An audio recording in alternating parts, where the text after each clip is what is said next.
Hello everyone, स्वागत है आपका हमारे YouTube channel only triple SC पे। तो आज हम डिस्कस करेंगे करंट अफेयर्स। और अगर आपने हमारे चैनल को सब्सक्राइब नहीं किया है तो सब्सक्राइब कर लीजिए, बेल आइकन को दबा, जिससे आने वाली वीडियोस की सभी अपडेट आपको सबसे पहले प्राप्त हो सकें।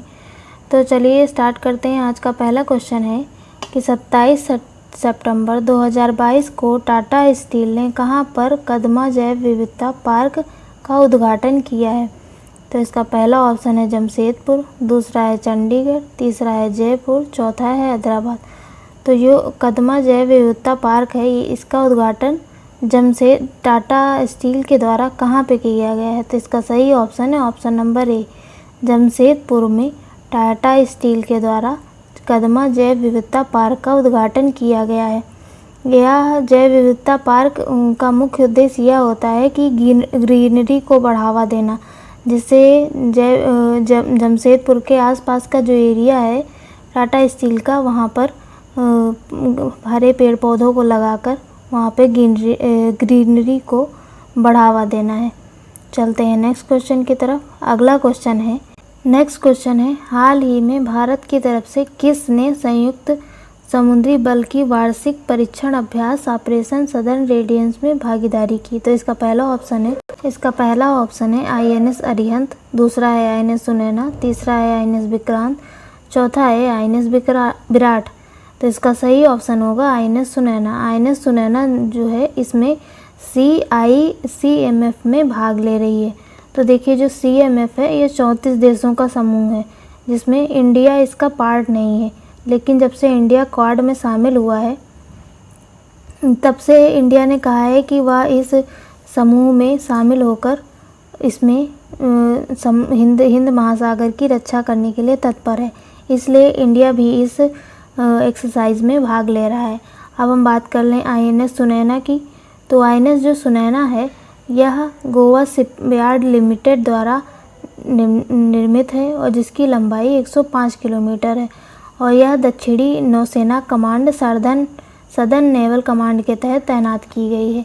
आईएनएस सुनैना भारतीय नौसेना की महानिगरानी व गश्ती की ज़रूरतों को पूरा करता है और इसका काम यह है कि जो नौसेना के द्वारा गश्ती की जाती है अपने समुद्री क्षेत्र को, मतलब जो इकोनॉमिक जोन है उसको रक्षा करने के लिए, तो ये एक गश्ती जहाज़ है, तो ये गश्ती भी करता है।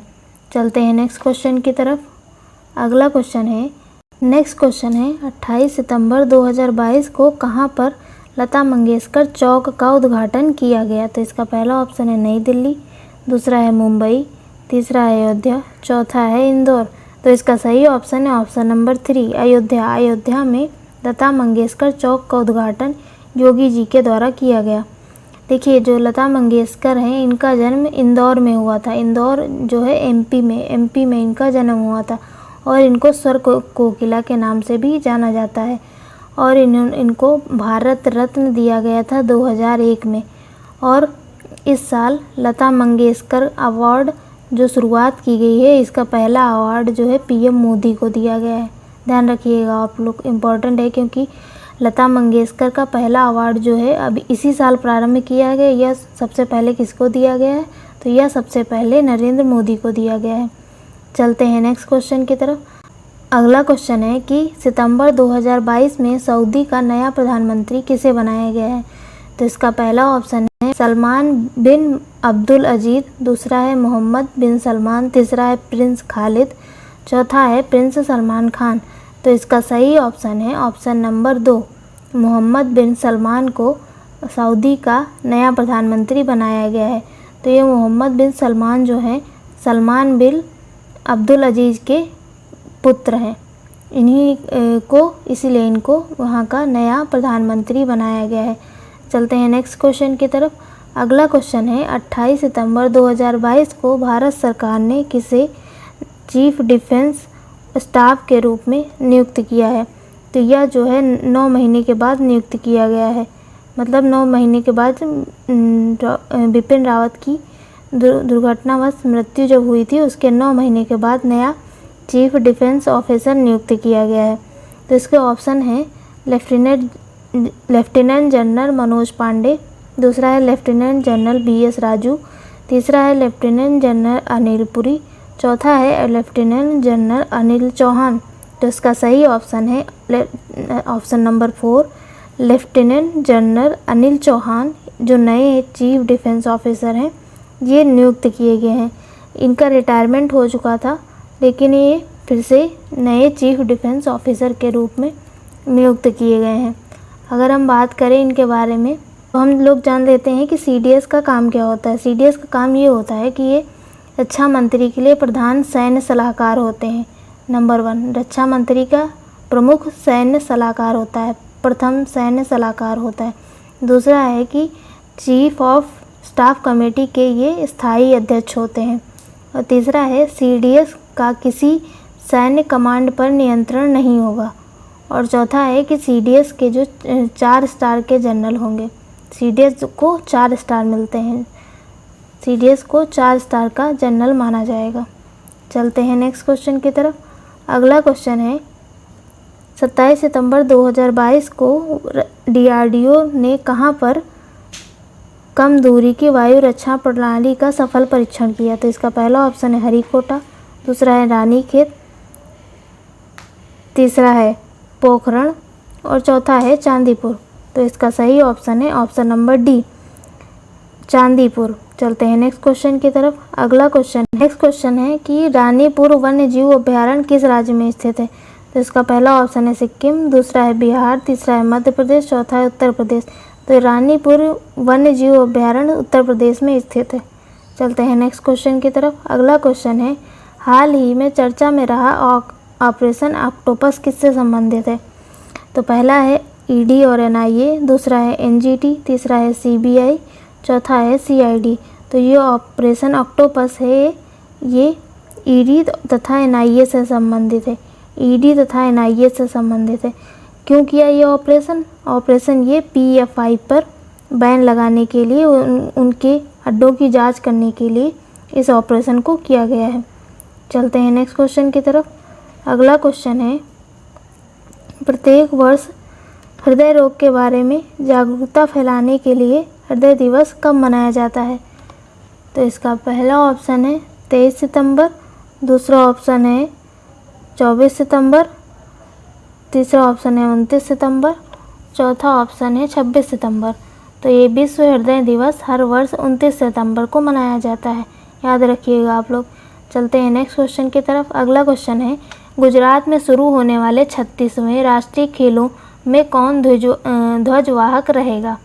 तो इसका पहला ऑप्शन है अनु कुमारी, दूसरा ऑप्शन है दीप्ति प्रतिभा कुमारी, तीसरा ऑप्शन है दीप्ति शर्मा, चौथा ऑप्शन है PV सिंधु। तो जो 36वें राष्ट्रीय खेल हो रहे हैं, इसमें ध्वजवाहक अनु कुमारी रहेंगी। तो इसका पहला ऑप्शन सही होगा कि जो गुजरात में होने वाले 36वें राष्ट्रीय खेल हैं, इसमें ध्वजवाहक अनु कुमारी रहेंगी। चलते हैं नेक्स्ट क्वेश्चन की तरफ। अगला क्वेश्चन है भारत बांग्लादेश के बीच नदी जल इस्तेमाल को लेकर केंद्रीय मंत्रिमंडल ने मंजूरी दी है। तो इसका पहला ऑप्शन है कुशियारा नदी, दूसरा है मेघना नदी, तीसरा है पद्मा नदी, चौथा है गंगा नदी। तो इसका सही ऑप्शन होगा ऑप्शन नंबर ए, कुशियारा नदी को लेकर भारत और बांग्लादेश में जल इस्तेमाल को लेकर मंजूरी दी गई है। चलते हैं नेक्स्ट क्वेश्चन की तरफ।